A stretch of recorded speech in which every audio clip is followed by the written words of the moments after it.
Today we are going to continue with our book club on the fundamentals of diagnostic radiology. Today, your colleague Dr. Hussein Abdulrahman will present most of the chapter of the non-degenerative disease of the spine.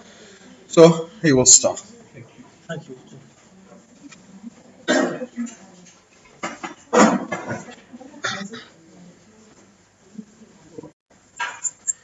Good morning. We must differentiate between two pathologically termed myelopathy versus radiculopathy. Causes myelopathy, spinal cord compromise, radiculopathy, spinal nerve compromise. Maybe myelopathy caused by intramedullary or extramedullary compression. Radiculopathy most commonly caused by compression by osteophyte or disc herniation. Its emergency myelopathy imaging must be done before 24 hours because of the cord cannot regenerate. In radiculopathy, can be delayed. Imaging method for non-degenerative disease of the spine. Radiology useful for ruling out trauma.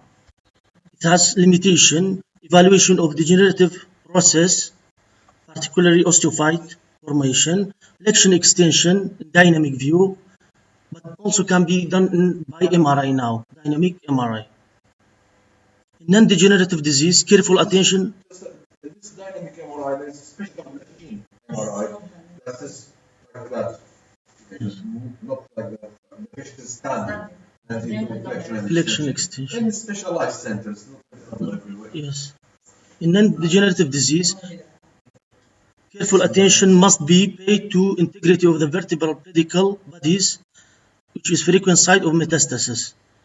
However, plain radiograph cannot detect early infiltrative change in the marrow space, which are already seen in MRI. The classic radiographic finding of widening interpedicular distance with tumor and midline bony spurs with diastematomyelia are rarely seen. In myelography, the indication now it's rare.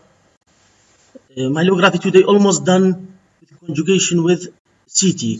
Indication include complex post-operative cases and patients in whom MRI is contraindicated because of cardiac pacemaker and a lot of things. Ionic contrast agents are absolutely contraindicated for myelography as they result in severe inflammation, seizure, or conjunctivitis. There are no ionic contrast agents in the market nowadays. Before there were, but now. Yes. Space-occupying lesions of the spinal canal are categorized according to the relocation, intramedullary, extramedullary, intradural, based on the myelographic finding, but is suitable now for CT and MRI, applicable for both them. But the lesion must be viewed in at least 2 or 3 orthogonal views. This is diagram illustrate the differential diagnosis of spinal lesion by intramedullary cord appear widened in all views. The CSF appear thinned on all sides in all view. This in case of intramedullary. In intradural extramedullary, like meningioma, schwannoma, the contrast or CSF form acute angle with the mass here, which have dural attachment called marble on the carpet sign. This results in meniscus around the mass and widened contrast on the side, but on the side of the compression with effacement of the CSF on the other side. In case of extramedullary, the dura and the sac will be displaced together from the mass. The CSF form around the mass will form the obtuse angle. The contrast material thinned on both sides of the cord.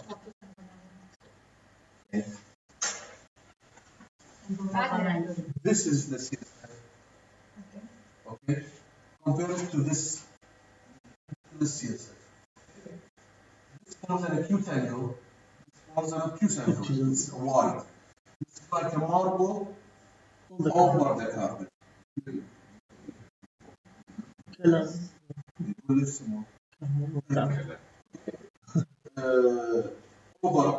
cup. فوق الكلية.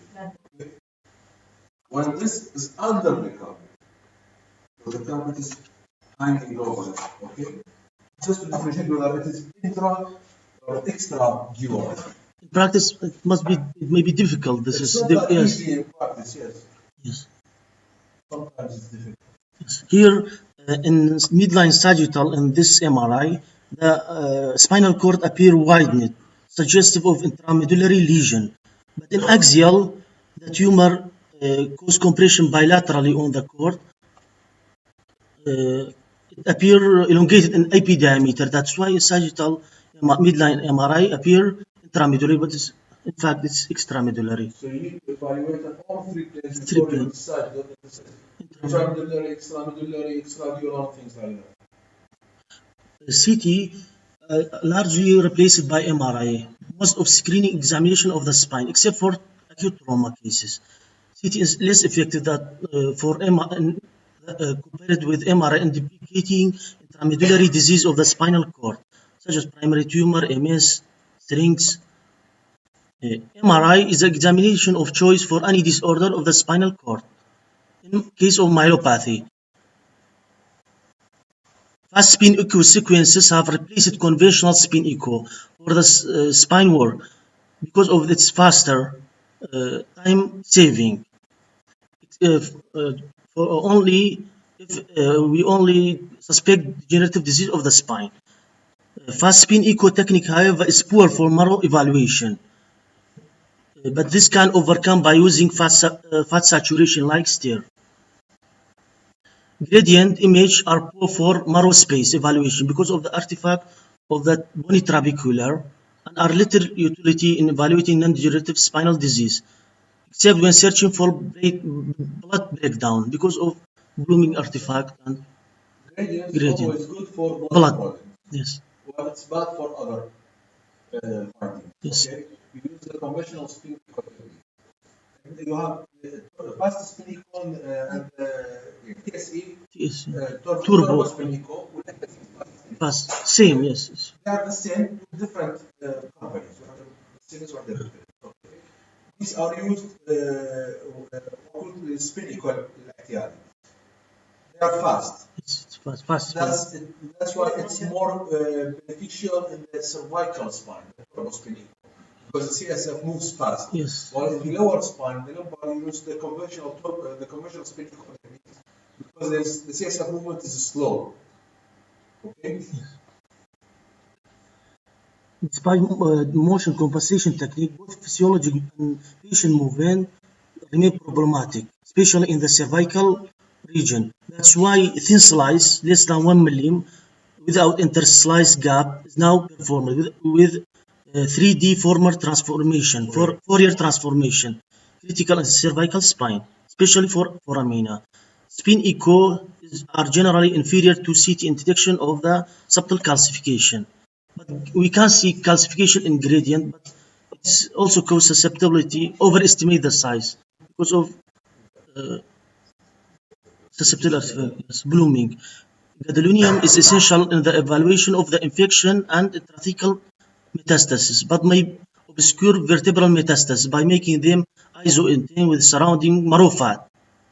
Because that's why we must do pre-contrast image. Yes. Fat cell.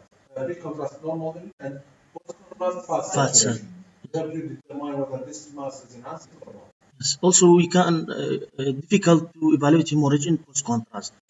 Diffusion can help distinguish between vertebral metastasis and compression fracture, as tumor show restricted diffusion. Like everywhere. Yes, this is T1. This native T1 show infiltration of the whole body of the L4. After contrast, there is enhancement becomes the same like the normal other. That's why it is important. Yes. The size of enhancement. Yes. You see here, normal like other normal. It's completely dark. You can't say there is a contrast.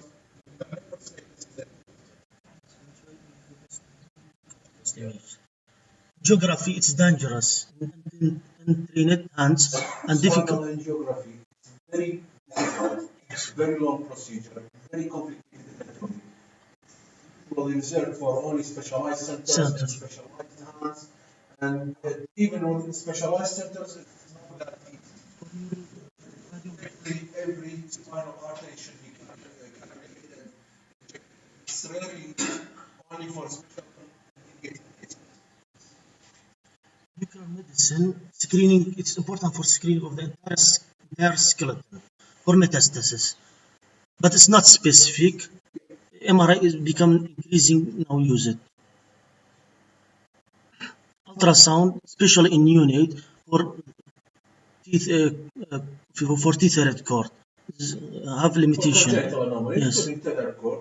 It's easily done in neonates. However, in older age groups, use this. Yes. We go to inflammation of the spinal cord.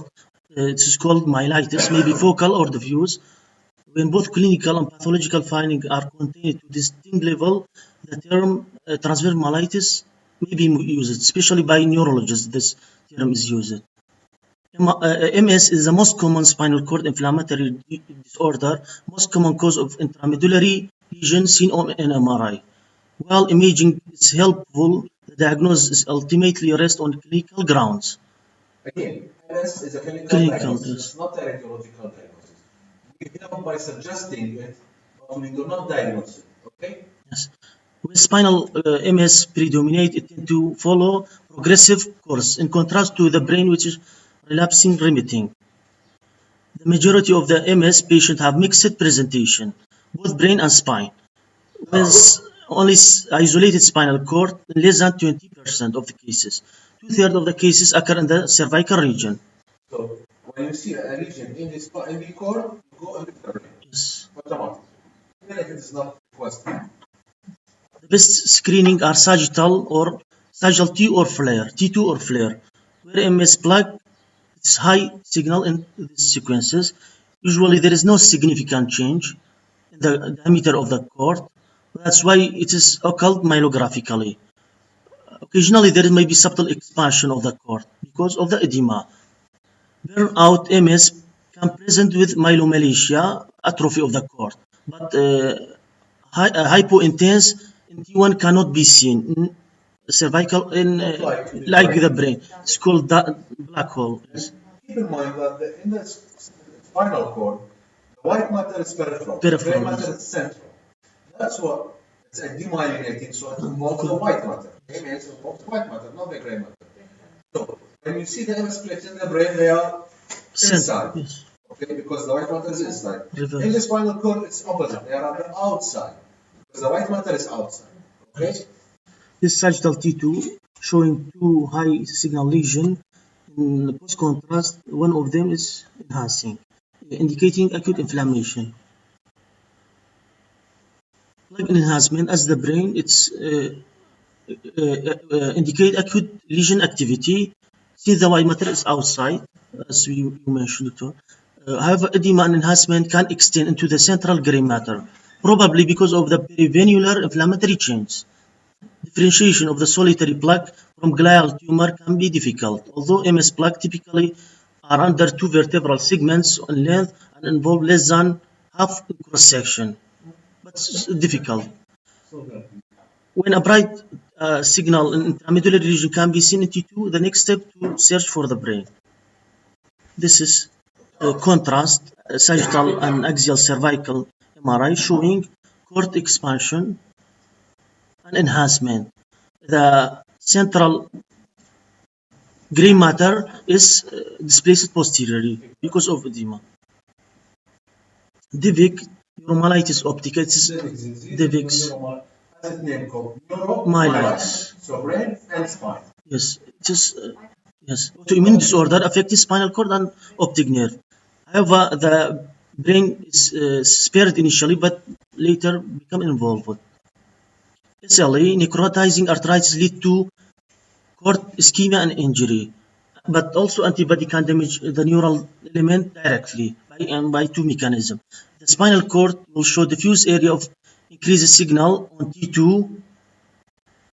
SLE lesion have less than less well-defined margin than the MS. It is ill-defined and involve more than 4 to 5 vertebral body segments. SLE, lupus of the cord, may show dramatic improvement on MRI after steroid, but MS clinically improved, but the imaging is not like that. Because the lesions are burnt out and they stay there. Yes.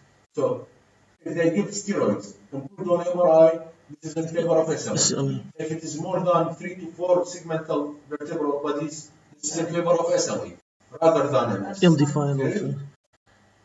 This is SLE plaque, long segment, Long. T2, this T2. In contrast, there is enhancement also.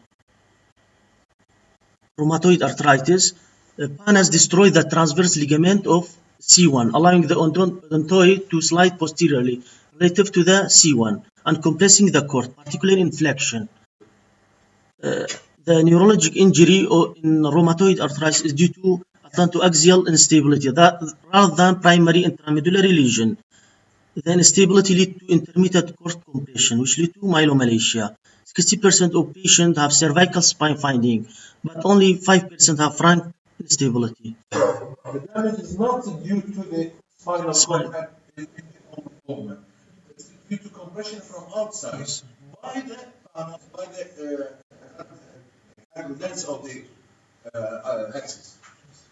This is sagittal contrast enhancement, sagittal MRI of the cervical spine. The PANAS destroying the transverse ligament. In this in extension inflection, there is cord compression. Radiation myelitis is similar to radiation injury of the brain. The big incidence after 6 to 12 months after radiation. The affected area involve increased signal intensity on T2 with variable enhancement. Radiation myelitis lead to paralysis, and fear of this complication are often limiting factor for radiotherapy of the vertebral body metastasis.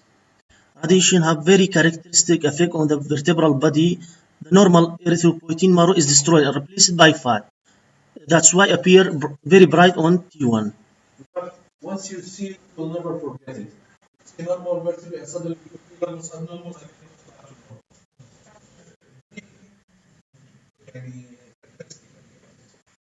This is radiation myelitis, contrast enhancement of the cord, and also the vertebral body appear white, very high signal. Below. 4 vertebral bodies would be lower. Therefore, completely replaced by fatty marrow because the red marrow is completely destroyed. By fatty. Okay, here there was a mass in the spinal cord, and that's why they radiated on the other image, Field, the yes. right one. Yes. And in fact, when they give radiation to The this child yes. growing skeleton, they will destroy the growth plates. Epiphysis. Okay, resulting in stunt growth, abnormal shape of the spine, abnormal shape of the vertebra, like you see here. The upper cervical, growth is arrested in contrast to the lower cervical. Acute viral illness associated with myelitis in number of ways. Some are understood, some are poorly understood. The poliovirus affect the anterior horn cell.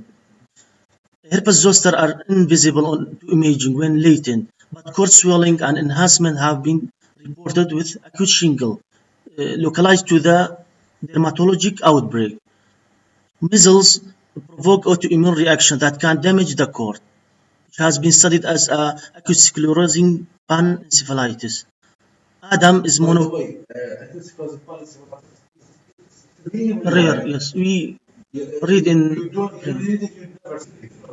Yes. Just written in books. Yes.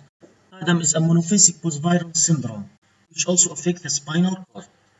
The patient in Adam have sudden high fever, postviral, followed within 4 weeks of rapid onset of motor, sensory, and usually autonomic dysfunction, referable to spinal cord level, specific cord level. The imaging findings typically show area of cord swelling, high signal on T2 with variable enhancement. It is long segment usually. It's difficult to draw comparison with Guillain-Barré syndrome. This is progressive ascending motor weakness that affect more than one limb. but involve peripheral nerve rather than spinal nerve. Spinal cord. The Guillain-Barré has been seen after vaccination and evolve after a maximum 4 weeks. Often the spinal nerve enhancement through this finding is that's why not specific and can be seen infection in neoplasm involving the CSF pathway. The problem with post-infectious or post-inflammatory Or post-vaccine. ascending Peripheral. polyneuropathy. Peripheral starts from the leg and goes up. Okay, characteristic ascending from the leg and goes up. The risk here is it might involve the breathing muscles. Okay, so that's the problem. It resolves completely, and that's it. If it does not involve the breathing muscles, in which case it will be fatal. Okay, while Adam, acute demyelinating encephalomyelitis, as its name, it's acute, it's demyelinating, it's encephalobrain and myelitis and spine. So Guillain-Barré will not affect the brain, while Adam will affect the brain. Both occur in pediatric age group. Both after vaccination. Yes. But Guillain-Barré is peripheral, while Adam is central. Okay. This Guillain-Barré syndrome in child due to high signal of the conus with swelling in post-sagittal enhanced. Also the spinal nerve also enhancing. The patient fully recovered after 6 to 8 weeks. Neurosarcoid, inflammatory condition involving pia and arachnoid have similar differential diagnosis to they involve the cerebral or spinal leptomeninges. Present as diffuse leptomeningeal granulomatous nodules, which typically enhance. The appearance is similar to that of carcinomatous of TB meningitis, and the distinction must be made on clinical ground.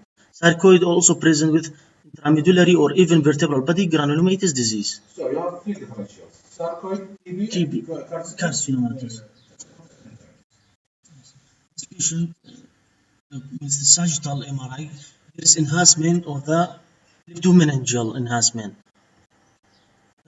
Also, in the brain finding has some pituitary stalk and hypothalamic enhancement also, thick enhancement.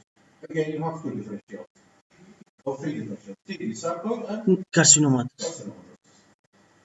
Arachnoiditis. Most common cause of arachnoiditis remain iatrogenic, including inflammation after spinal surgery, spinal anesthesia, or injection, such as nerve block. In arachnoiditis, the normal free-layering lumbar roots become adherent to each other or to the peripheral wall of the sac, giving the bald appearance on myelogram or T2 image. So in the fecal sac, especially in the LSS, there is arachnoiditis. Either the spinal nerves clogged in the center or adherent to the periphery.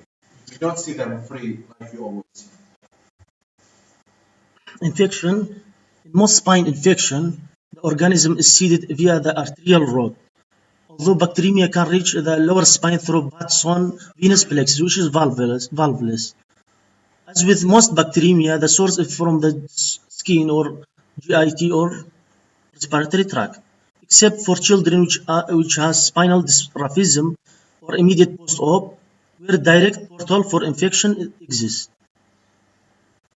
This diagram, imaging evaluation of the pathology, collapsed vertebral body, differential diagnosis between infection, neoplasm, osteoporosis. We have criteria. Number of vertebrae affected is important. In infection, single vertebral involvement is rare. Usually at least two vertebrae around an affected disc. Pyogenic or intact disc with subligamentous spread in case of TB or fungus infection. Usually in neoplasm, isolated or non-contiguous involvement is common. In osteoporosis, typically several vertebral show loss of height to varying degrees. Portion of the vertebra affected, destruction greatest at end plates. Posterior elements relatively spared in infection. Abnormal marrow signal centered around the disc in osteomyelitis discitis complex. In neoplasm, irregular vertebral body involvement. Whole vertebra usually involved. Pedicle typically affected also. So, if you see the pedicle involved, this is a figure of neoplasm. Or if you see one single vertebra or multiple non-continuous vertebrae, it's neoplasm. if you see multiple vertebrae involved, this might be osteoporosis. Yes. If you see the disc involved, this is in favor of infection. And so on and so forth. Okay. Osteomyelitis discitis in adult, the disc itself has a relatively poor blood supply, so primary infection is rare. In children, however, the artery penetrates the growing disc. That's why direct route to hematogenous primary infection to the disc can occur in children. Once this vessel has involutes, the most common spinal site of hematogenous infection is vertebral end plate, which has rich blood supply. That's what it's spondylodiscitis. Spondylodiscitis. It starts at the growth plate, at the end plate, the disc, the other end plate. Yes. Okay. The epidural space may also be involved hematogenously, but more often involved by direct extension. Once the disc and epidural space are involved, extension into the paraspinal soft tissue and soft muscle can occur. This CT in bone window and soft tissue window show destruction of portion of the vertebral body. In soft tissue window, it seems to involve the soft muscle also. This is T1 post contrast. T1 without contrast. There is hypodense lesion affecting one portion of the lumbar spine.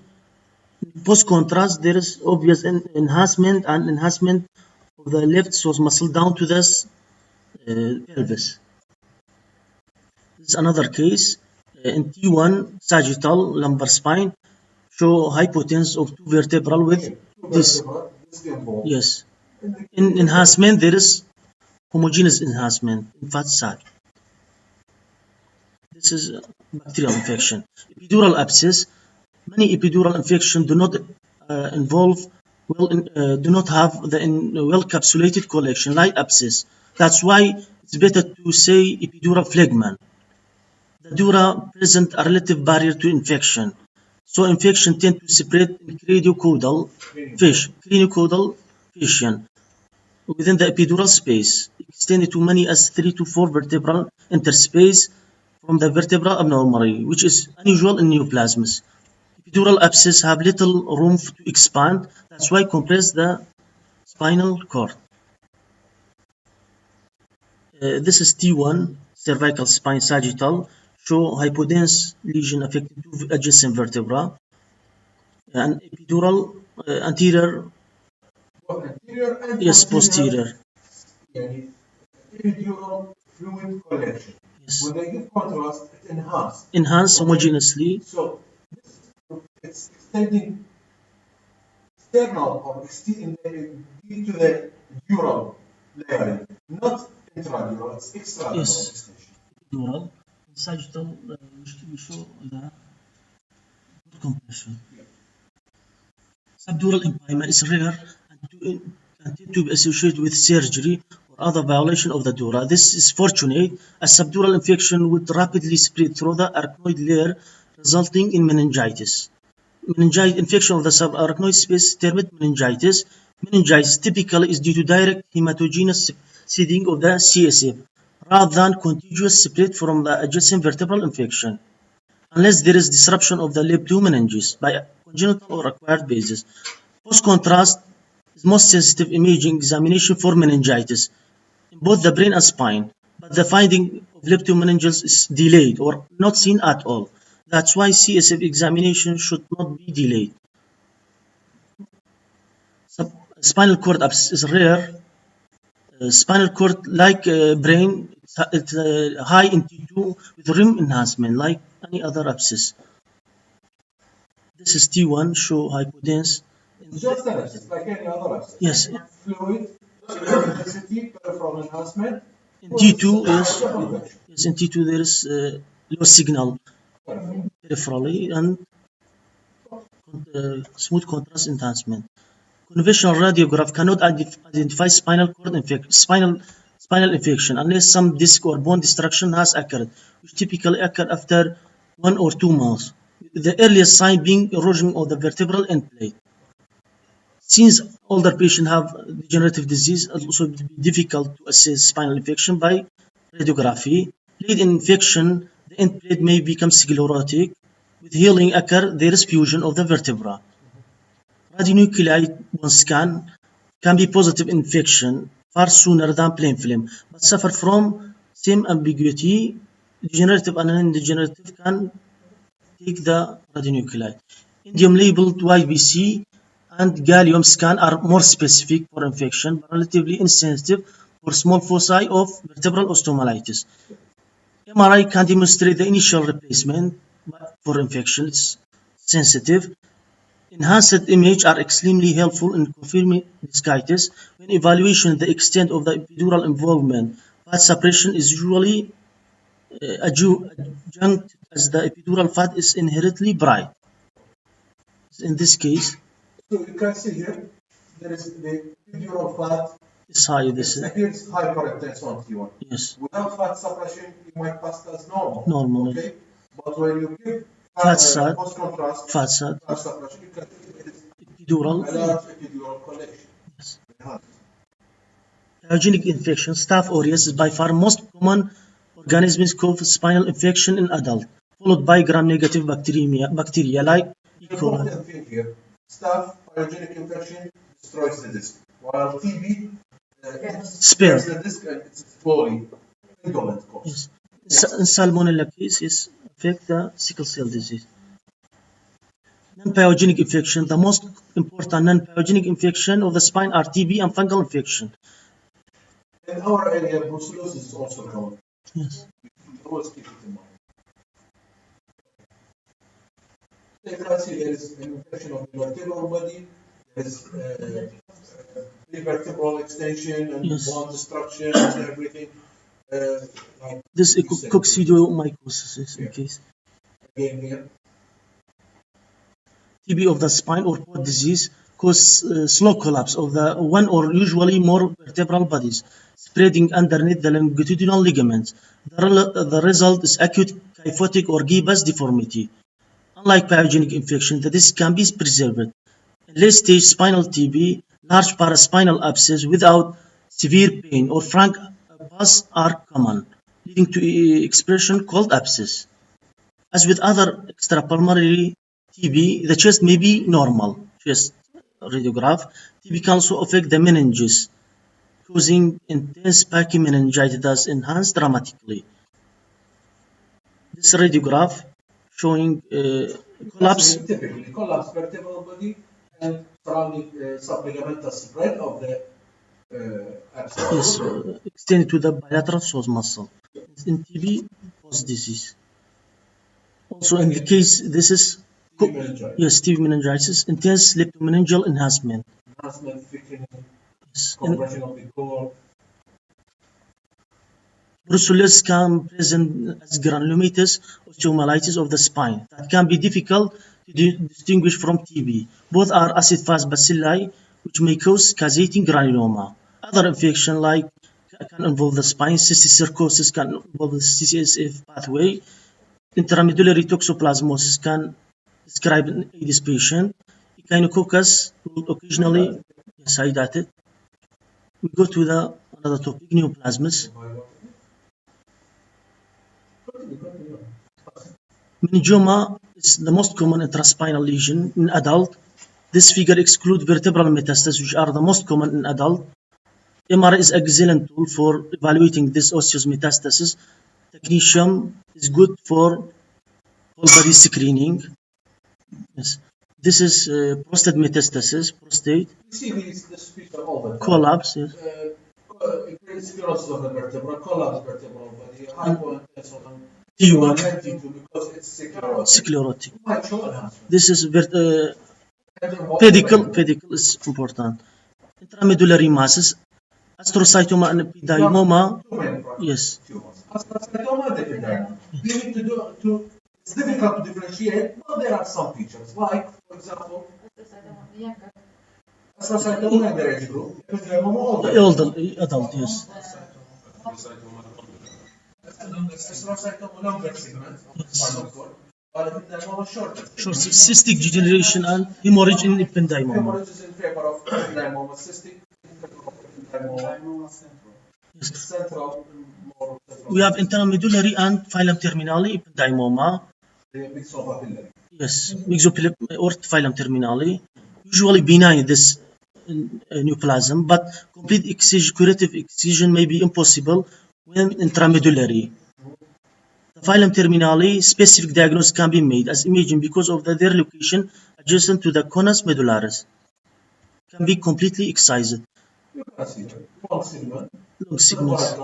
And it has some cystic changes, but however, there is enhancement post-contrast. There is some hemorrhage. So this ependymoma, yes. This is phylum terminale ependymoma adjacent to the phylum terminale. It's specific. Phylum terminale.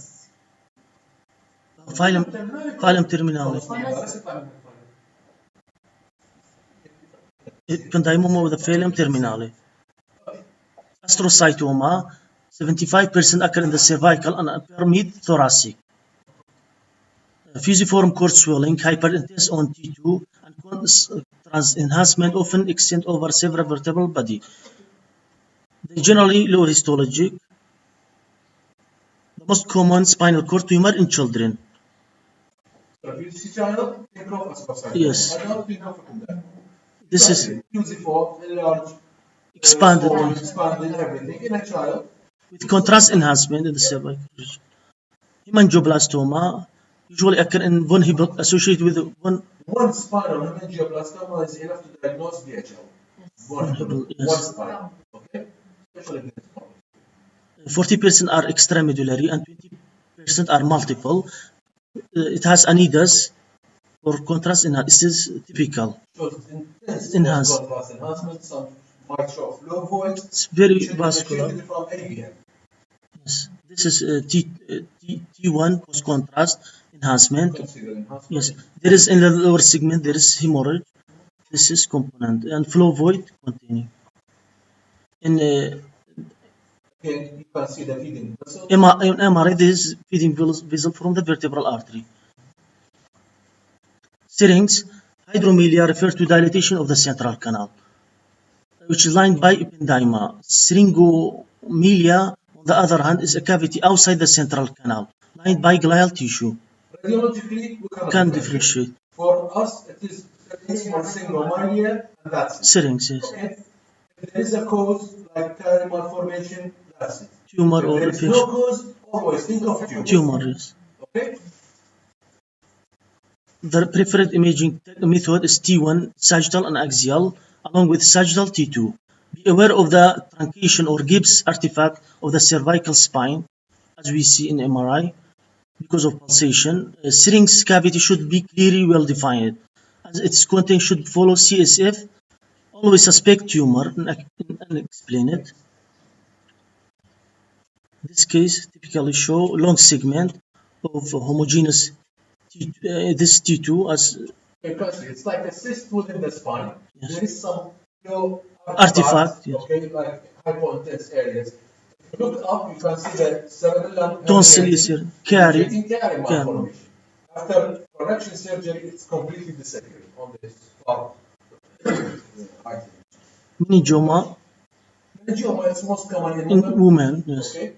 About 80% mostly in the dorsal spine. Okay. And it follows the meningioma. Yes, in his enhancement with calcification. Things like that. Yes. This myelogram with air show intensely calcified lesion and extramedullary lesion compressing the spinal cord. Nemo, yes. Air, yes, with air. Which is not done now at all. This is typical dural tail. Meningioma with dural tail enhancement. Schwannoma, they are the most common intraspinal mass. Neurofibromatosis type 2, which is related to abnormality of the chromosome 22, is associated with multiple meningioma and schwannoma. Schwannoma usually originate from the dorsal sensory nerve root, which remain extrinsic to the nerve. Extension to the epidural to the neural foramen is a frequent finding, especially in the cervical and thoracic. However, in the lumbar, this not occur usually, giving to the classic dumbbell appearance. This is incidental finding. This is small, usually incidental. Common incidental finding. Yes. always in asymptomatic patient. It's enhancing. It's follow up this. So don't make an alarm out of it. You can see that it's jumbo shape. Part of it intra, part of it extra Spinal okay? with in Widening of the neural foramen. Neurofibromatosis. Neurofibroma is associated with neurofibromatosis type 1 and it's chromosome 70. Spinal neurofibroma can 17 can have a plexiform configuration extending out through multiple adjacent neural foramina. Unlike schwannoma, have malignant potential, but rarely show cystic degeneration or internal hemorrhage. Radiographically, however, this two-type nerve sheath cannot be distinguished on imaging. It's not that easy to distinguish schwannoma from neurofibroma without history. History might be greatly helpful if the patient is a non-NF1. Yes, NF1 like kyphoscoliosis or dural ectasia. This case multiple from C2 cervical. Yes. Everywhere there are lesions along the spinal nerves. And the lumbar also enhancing. This is plexiform. Neurofibromatosis in myelogram shows severe dural ectasia. This is also a common board showing dural ectasia, posterior vertebral scalloping.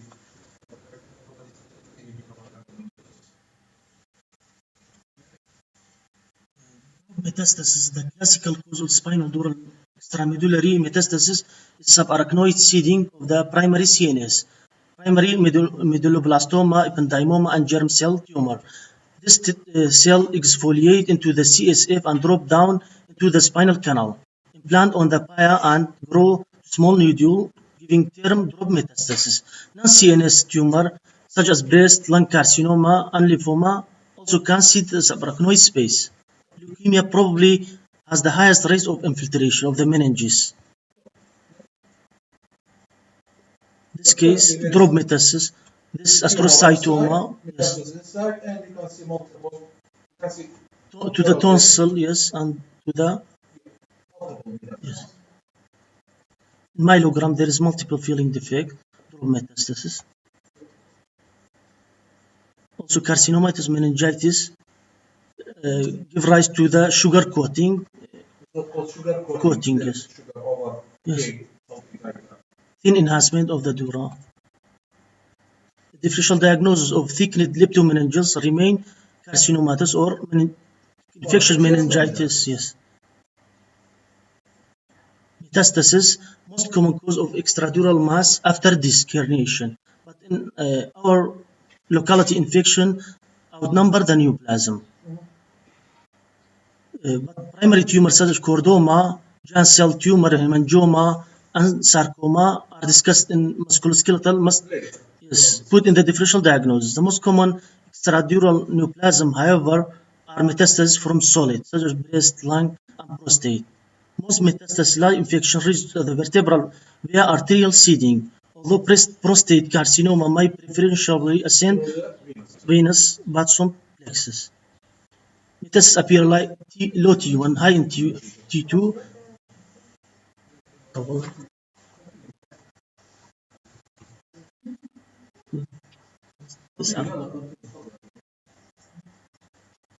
can see here this vertebral body involvement, compressed vertebral body bulging into the spinal canal and showing both contrast enhancement. And restricted diffusion. Is very helpful showing the restricted diffusion. Okay, again, you can see here, same thing. On the heavy T2 weighted image, you can see nothing. It's almost normal. While here you can see there is a vertebral body abnormal. This enhancement post-contrast. Benign compression fracture. This benign compression fracture, osteoporotic, anterior part of the body is compressed, but the posterior is preserved, and the marrow signal is normal. But in contrast to malignancy, it's completely involved with the vertebral, but spared the disc. Yes, vertebral plana, and the enhancement is confined to the segment only. Direct extension can occur in retroperitoneal and mediastinal tumor. Especially lymphomas. Yes. Neuroblastoma. They extend from paraspinal region into the spine. Like this case, neuroblastoma invading the spinal canal and compressing. Hematologic malignancy, leukemia, lymphoma, myeloma. Leukemia infiltrate diffusely the vertebral body and replace the marrow, become low signal. This is T1. You can see the whole vertebral bone marrow is hypo, or Yes. T1. It should be hyper. In fact, it's hyper. And you get it abnormal.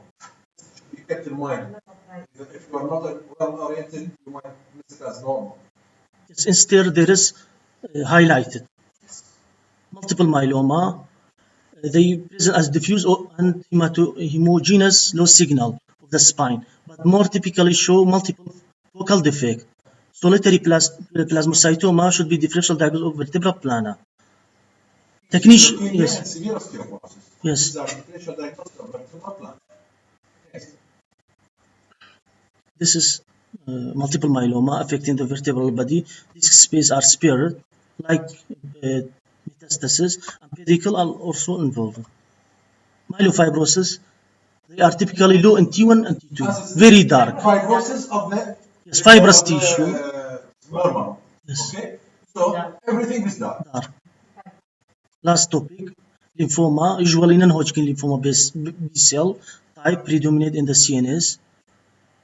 Usually extradural more than intradural, but in contrast to the other tumor or metastasis, long segment epidural involvement is common. Like in this case, this compress. There's a big mass prevertebral, one vertebral body involved. There's a big mass. This prevertebral. Okay. Mediastinal. One vertebra involved, and it's infiltrated everywhere. In this case, lymphoma of the involving the left kidney, and in CT it is difficult to assess intraspinal extension, but also it's involved the left psoas muscle. But in MRI there is obvious extension to the spinal cord. As we say, there is long segment in lymphoma. Thank you very much. It's been a very long subject, very complicated, multiple topics. You covered it well. Thank you, Doctor.